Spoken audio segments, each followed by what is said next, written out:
Hello friends, तो आज हम पढ़ेंगे uniformly accelerated motion by calculus method. यानी कि जो आपकी तीन इक्वेशन ऑफ मोशन थी, अभी तक आपने उसे ग्राफिकल मेथड से पढ़ा था, बट जो आपका सिलेबस है उसमें ग्राफिकल मेथड के साथ साथ कैलकुलस मेथड भी है, तो कैलकुलस मेथड से भी पढ़ेंगे। अब मैंने इससे पहले आपको एक वीडियो में बेसिक टूल समझाए थे जिसमें डिफ्रेंशिएशन और इंटीग्रेशन के बारे में थोड़ा सा बताया था। वो इसीलिए क्योंकि इस टॉपिक में अब वो आगे यूज़ होंगे। कैसे? अभी तक आपने जो डिस्टेंस और वेलोसिटी है उनकी जो डेफिनेशंस पढ़ी है, उनके जो फॉर्मूले पढ़े हैं वो नॉर्मल फॉर्म में पढ़े हैं, वो डिफ्रेंशिएशन और इंटीग्रेशन की फॉर्म में नहीं पढ़े।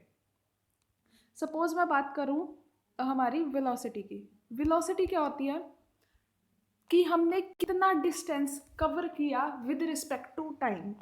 और अगर डिफ्रेंशिएशन की डेफिनेशन देखो तो मैंने यही बताई थी कि change of any quantity with respect to second.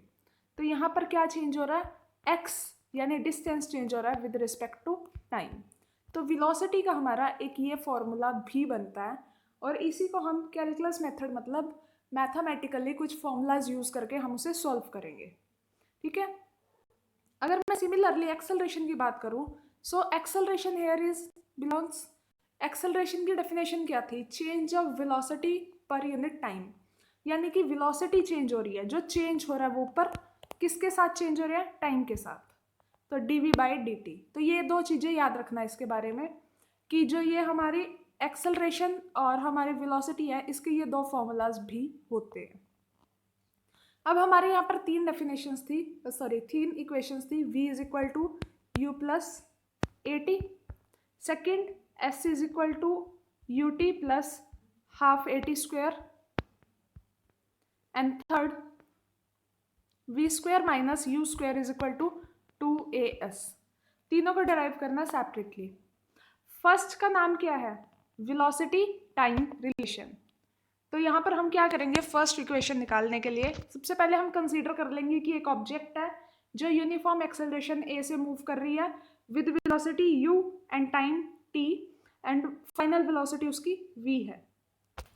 तो वेलोसिटी टाइम रिलेशन के लिए हम क्या सपोज कर लेंगे? That acceleration is equal to dv/dt। अगर मैं dt को इधर ले जाऊं तो ये इक्वेशन बन जाएगी dv is equal to a dt। अब इसका मतलब क्या होता है? डी का मतलब होता है स्मॉल चेंज। सपोज मैं इस पूरा, ये मेरा रास्ता है पूरा, ए से बी जा रही हूँ मैं, तो जो ये डी वी है ये मुझे किसी छोटे से पॉइंट पे चेंज दिखाएगा। तो अगर मुझे इसका पूरा चेंज देखना है तो मुझे डी वी को इस पूरे पाथ पे क्या करना पड़ेगा? ऐड करना पड़ेगा। ऐड कैसे कर सकता है एक इंसान? सपोज ये 1 है, 2, 3, 4, इस तरह मैं सबको ऐड करती रहूँगी। उस चीज़ को हम मैथ्स में कैसे रिप्रेजेंट करते हैं? समेशन के फॉर्म में सम करते रहते हैं, समेशन। लेकिन यहाँ पर अगर सपोज मैं ये वाला पार्ट ऐड कर दूँ फिर ये, तो ये इसके बीच वाला पार्ट तो छूट गया ना। दैट मीन्स हम इसे कॉन्टिन्यूसली ऐड करना पड़ेगा बिना रुके। अगर मैं जंप करके ऐड करती हूँ तो उसको बोलते हैं डिस्क्रीट। जैसे समझाती हूँ, देखो जैसे नंबर लाइन है 1 2 3, अगर मैं ऐड करूँ 1 से 2, 2 से 3, ये जंप करके ऐड करना हुआ। तो जंप करके ऐड करने को हम समेशन से ऐड करते हैं। लेकिन सपोज मुझे 1 से 3 कॉन्टिन्यूस ऐड करना है बिना जंप किए, पूरी लाइन को कवर करना है, इसको बोलते हैं कॉन्टिन्यूस एडिशन। इसके लिए हम इंटीग्रेशन अप्लाई करते हैं और यहाँ पर हम इंटीग्रेशन अप्लाई करेंगे। तो हमें क्या करना है? ये चेंज किसके लिए था? स्मॉल चेंज था किसी पॉइंट पे। तो इसको हमें पूरे पे चेंज देखना है कि पूरे मोशन के टाइम पे कैसे चेंज हुआ। तो मैं क्या करूँगी? इसको इंटीग्रेट कर दूंगी टू बोथ साइड्स। जब दोनों साइड्स पे इंटीग्रेट करूँगी, डी वी भी इंटीग्रेट हो गया और ये भी। देखो जो ये है इक्वेशन वो टी के साथ इंटीग्रेट हो रही है, यानी कि ए का कोई काम ही नहीं है इसमें, ए कांस्टेंट है उसे बाहर रखेंगे। ठीक है। अब वेलोसिटी कहाँ से कहाँ चेंज हो रही है? u से v तक, इसकी लिमिट्स आ गई। लिमिट का मतलब होता है कि वो क्वांटिटी कहाँ से कहाँ तक आप चेंज करना चाहते हो। मैं कहूँ नंबर्स ऐड करने हैं, कहाँ से कहाँ तक? नंबर्स तो बहुत ज़्यादा हो जाएंगे ना, मुझे एक स्पेसिफिक क्राइटेरिया भी देना पड़ेगा कि मुझे कहाँ तक नंबर्स ऐड करने हैं। 2 से 7 तक, 7 से 15 तक, कुछ क्राइटेरिया देना पड़ेगा। सिमिलरली ये u से v तक। टाइम हम 0 से स्टार्ट किया और t टाइम तक पहुँचे हैं, तो इसकी लिमिट्स दे दी।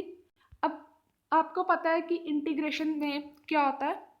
जैसे ही मैंने डी वी का इंटीग्रेशन किया तो क्या आएगा, डी से वी कट गया तो वी बच गया ओनली, और लिमिट्स यू से वी। ऐसे ही यहाँ पे ए एज इट इज बाहर, और यहाँ टी का इंटीग्रेशन किया तो टी आ गया, लिमिट क्या आ गई 0 से टी। जैसे ही मैंने इसमें लिमिट पुट की, upper limit minus lower limit, v put किया माइनस लोअर लिमिट यू, तो ये क्या बन गया वी माइनस यू। यहाँ पर टी पुट किया, फिर 0 पुट किया, तो ये बन गया टी माइनस 0। तो अगर मैं अब इससे सॉल्व करूँगी तो मेरे पास इक्वेशन आ जाएगी v is equal to u plus a t. इस पे ना अपना ज़्यादा दिमाग मत लगाना कि पता नहीं क्या हो रहा है, ये डिफ्रेंशिएशन भी हो रहा है, इंटीग्रेशन भी हो रहा है एंड सो ऑन। जैसे जैसे आप अपनी फिजिक्स के साथ फेमिलियर होते चले जाओगे, आपको लगेगा कि ये टॉपिक तो कुछ भी नहीं है उसके सामने, लाइक, ठीक है। तो उस टॉपिक को इतना ज़्यादा हाइप मत करना अपने माइंड में कि ये टॉपिक ही हाइप हो जाए और आप फिजिक्स से डरने लगो। ये टॉपिक इसलिए मुश्किल लग रहा है क्योंकि आपको थोड़े से कॉन्सेप्ट्स क्लियर नहीं है मैथ के। जैसे जैसे कॉन्सेप्ट्स क्लियर होने स्टार्ट होंगे ये टॉपिक क्लियर हो जाएगा। सेकेंड इक्वेशन है डिस्टेंस टाइम रिलेशन। तो यहाँ पर हम वेलोसिटी उठाएंगे। वेलोसिटी का फॉर्मूला क्या होता है, dx बाई dt। बस आपको ये याद रखना है कि कौन सा रिलेशन निकालने के लिए कहाँ से स्टार्ट करना है बस। सिमिलरली इसमें भी इधर ले जाएंगे इसे dt को क्रॉस मल्टीप्लाई करके, dx is equal to v dt बच गया।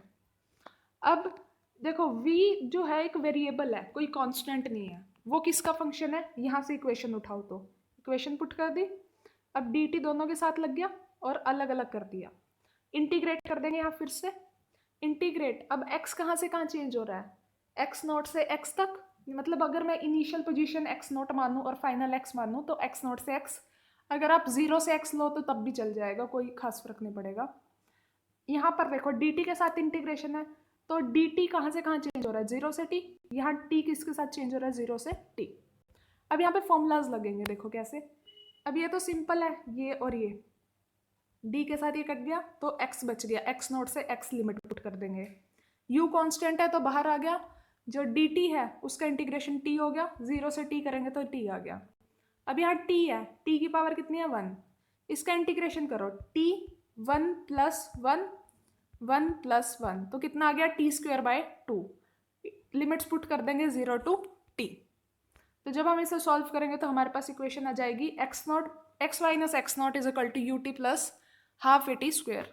जो ये x माइनस एक्स नॉट है ये क्या है, जो हमने डिस्टेंस या डिस्प्लेसमेंट कवर की, तो हम इसे s से रिप्लेस कर सकते हैं, दैट्स इट। नेक्स्ट है वेलोसिटी डिस्प्लेसमेंट रिलेशन। इसमें हम क्या करेंगे, हम लेट करेंगे a is equal to d v by d t. लेकिन यहाँ डिस्प्लेसमेंट का फैक्टर है और यहाँ कहीं डिस्प्लेसमेंट है नहीं, तो हमें डिस्प्लेसमेंट ऐड करनी पड़ेगी। कैसे ऐड करेंगे, dx से मल्टीप्लाई कर दे dx से डिवाइड। अब ये तो कट के 1 ही होता है ना, तो 1 से मल्टीप्लाई करने से कोई फर्क नहीं पड़ेगा। तो दैट मीन्स अब हम क्या करेंगे, इसे इंटरचेंज कर देंगे, d v by d x, d x by d t. अब देखो इस फॉर्मूले में dx बाई डी टी आपने पढ़ा है क्या होता है, v पुट कर दिया तो ये इक्वेशन आ गई।